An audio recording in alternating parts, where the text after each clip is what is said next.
Rural Health Innovations is pleased and excited to be introducing you to our newly launched online network sustainability toolkit. My name is Cap Wilkes, and I'm the manager of the network TA team here at RHI. We have been working on developing this compilation of resources over the past 5 years, starting in 2014 with a 2-year study of more than 100 rural health networks to develop a statistically validated assessment. We use this assessment in combination with bringing rural health leaders together to talk about the changing healthcare landscape to develop relevant and effective tools for network leaders.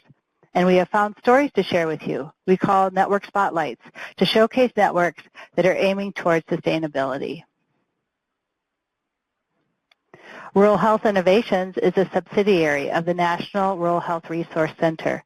We recognize how important innovation is for improving the health of rural communities. Our goal is to build capacity within rural leaders by providing opportunities to learn and collaborate through education, resources, and services. At the Center and RHI, we know that networks, through effective and meaningful collaboration, allow diverse stakeholders to solve complex problems together. Our motto, "We are better together," drives our work to understand and engage with network leaders to help them build and sustain their networks.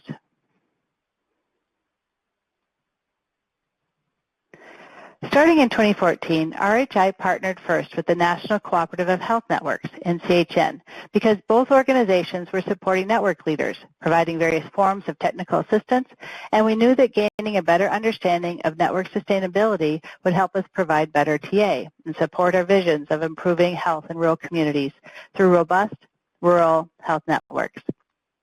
We then partnered with an evaluator, Dr. Gwen Martin, of Evalytics, to provide the analysis expertise we needed to move our list of questions from simply a list of questions to a validated assessment that we could rely on to gather data that would be meaningful and useful.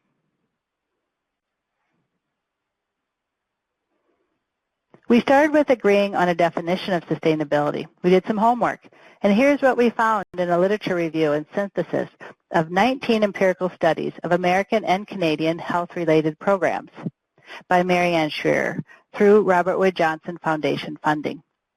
There is a common understanding of sustainability, that of achieving outcomes and maintaining the ability to continue activities over time.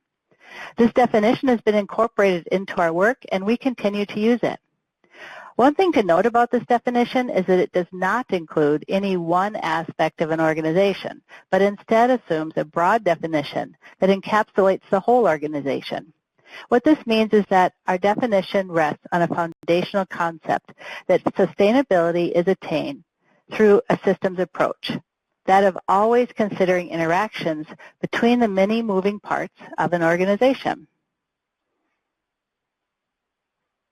Much like a building, for the building to do its job, there are many interacting systems.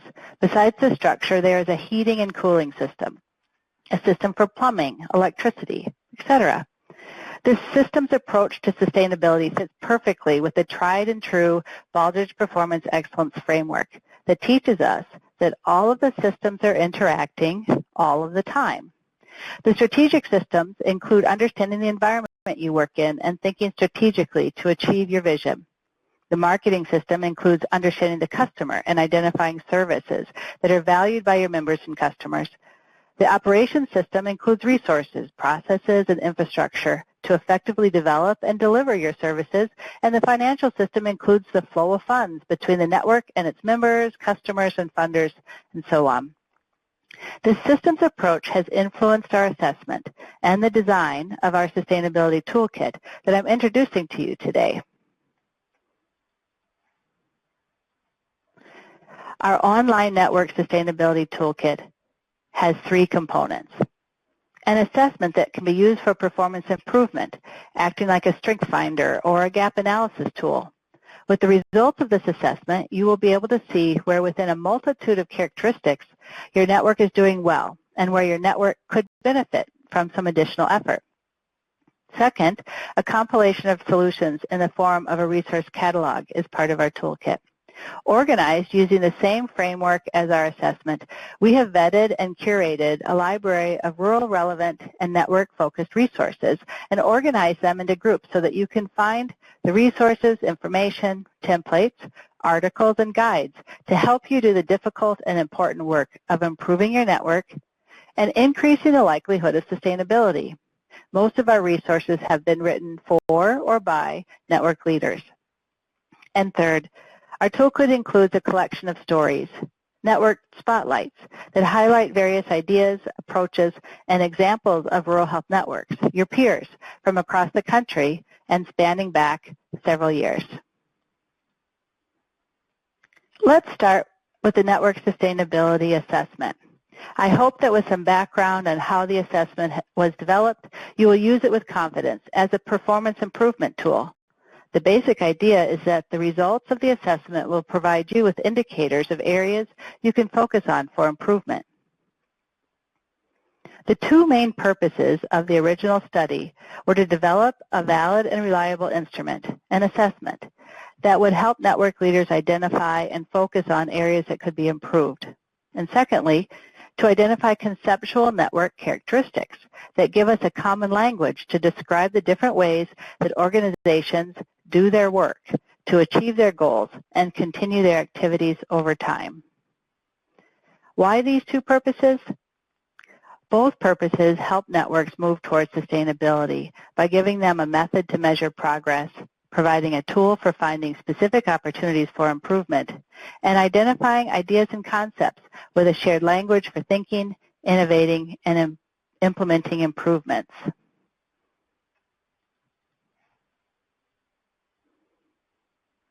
For the study, we gathered data from over 100 rural health network leaders in 2016 and 2017.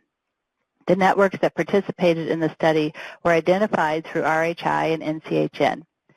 We used an electronic assessment for data gathering and a third-party evaluator, Evalytics, for analysis. We had response rates of 71% in the first year and nearly 60% in the second year. There was good representation of networks for the study and a broad range of maturity and mix of membership. The maturity of the networks measured in years of existence included 40% of the participants with 0 to 5 years of maturity. 35% of the participating networks had been around between 5 and 10 years. And 25% of the participating networks in our study had been around for over 15 years. Now, regarding the mix of members, although nearly all of the networks had at least one member that was a hospital or a clinic, many networks included other types of member organizations. For example, 41% of the networks included behavioral health clinics members, 39% had community health centers as members, 34% included public health organizations, and 30% included social service organizations.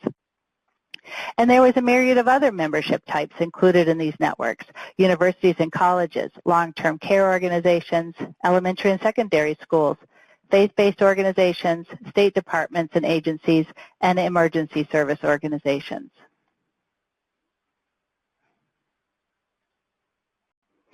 Evalytics' primary role was to put the data through appropriate statistical analysis to discover if the assessment was reliable. We did this for both years of the study data, and the really great result is that the final iteration of the analysis gave us a statistically validated assessment. So we're confident that you can use this assessment as a tool for identifying opportunities for improvement, opportunities acting on that will move your network towards sustainability.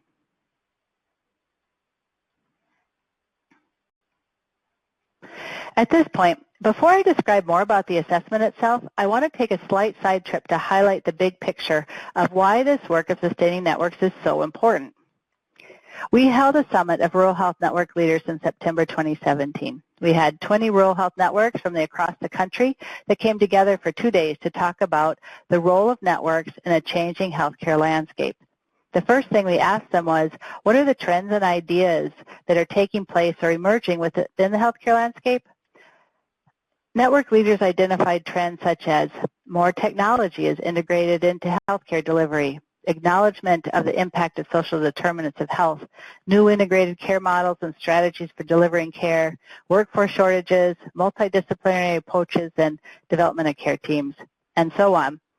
Now, I know these sound familiar to you as you are seeing and experiencing them as well. But really the more interesting question that we then asked was, so what? What are the implications to your rural communities and healthcare organizations of this changing healthcare landscape? And this is what they talked about. A need for diversity and perspective and experiences, and a need to listen and contribute to their communities.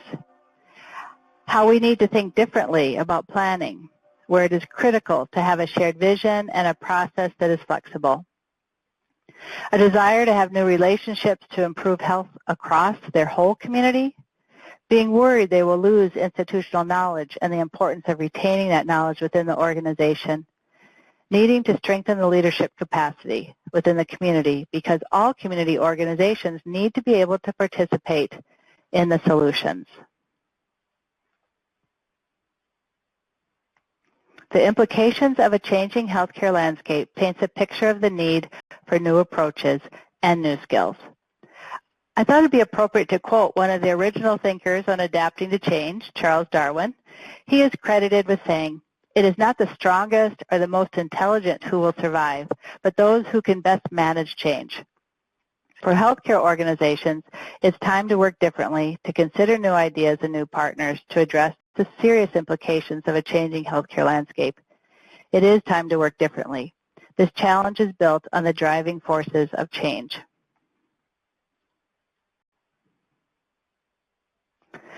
We have a lot at stake if our healthcare organizations are not able to adapt to the changing healthcare environment. And what we know at RHI, and you all know from your own work and experience, is that rural health networks are a solution. During the Network Summit, network leaders also identified several important roles of networks as they support their members in this changing environment, including serving in a leadership capacity, convening and engaging stakeholders, connecting resources, and facilitating continuous planning. We all know that it matters that networks are viable and sustained over time. And that is why RHI created the Online Network Sustainability Toolkit. It's also important for us that networks sustain their work over time and help their rural communities thrive.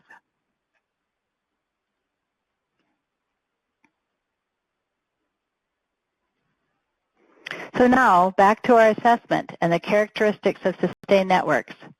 In continuation of my description of our study, the second and equally important result of our study was to identify conceptual characteristics of sustained networks. These are understood through the attributes and activities that more than 100 rural health networks identified as critical components of their networks and key to successfully meeting their goals over time. The study identified 5 characteristics, and based on Baldrige Performance Excellence criteria, we have added 2 more. We did this because we wanted to ensure that all of the Baldrige criteria were represented within our framework. We are excited to share these 7 common characteristics of a thriving network that you can use to focus your efforts. Over the next few minutes, I will walk you through each of the characteristics, giving you a brief introduction.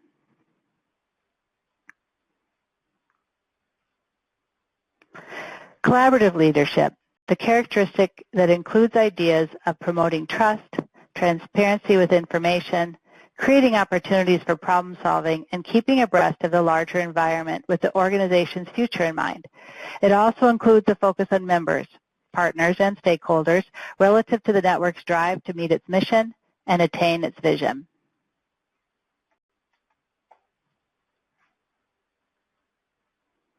Member-driven decisions characteristic focuses on incorporating network members' needs into decisions for network products and services and articulating the network value as seen specifically through marketing efforts. The characteristic effective communication includes activities related to intentional communication with members, partners, and stakeholders, Communication is designed as a formal plan that is monitored and valued as part of a strategic planning cycle. Change-ready and adaptable workforce is a network characteristic related to proactive investment in network staff to support and develop a change-ready culture and workforce that is able to adapt to a changing environment. The characteristic that focuses on continuous improvement includes activities related to consistent use of process improvement tools and techniques, and a systematic review of procedures to ensure effective process and valued network services. Ongoing evaluation and measurement is a characteristic that includes activities related to intentional evaluation of organizational efforts toward both goals and activities. Evaluation is designed as a formal plan that is monitored as part of a strategic planning cycle.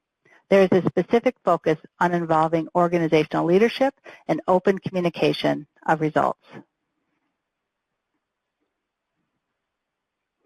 And finally, having sound financial infrastructure is one of 7 characteristics. This characteristic focuses on financial processes and procedures with the intention to purposefully address financial stability through savings and diverse revenue generation.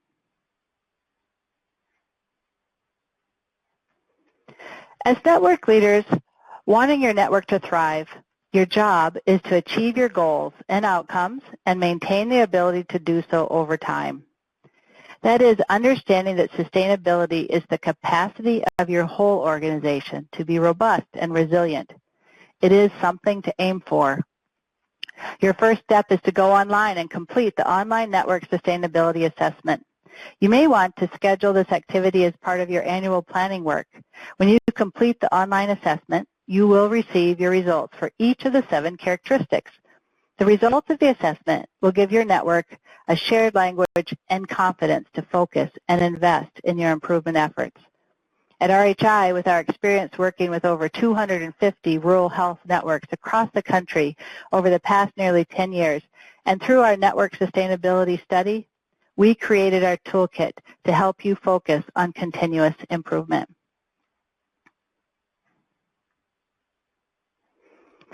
And here are 3 steps for you to take when using our online network sustainability toolkit after you have completed your own assessment. Use the results from the assessment to identify your strengths and opportunities for improvement. Invest in solutions. The toolkit provides you with a catalog of resources that have been developed for or by rural health network leaders and organized to match the 7 characteristics. The rural relevant and network-oriented resources will help strengthen and build capacity of your network. And be inspired and learn from other networks. Use our network spotlights to learn from your peers. Figure out what they are doing and how they are working towards sustainability. We hope that this introduction to our online network sustainability toolkit has provided you with background information on the rationale and design of our assessment and the tools that we have put together to help you build a robust, resilient, and thriving network, one that sustains over time, meeting its goals of improving the health and wellness of your community. If the RHI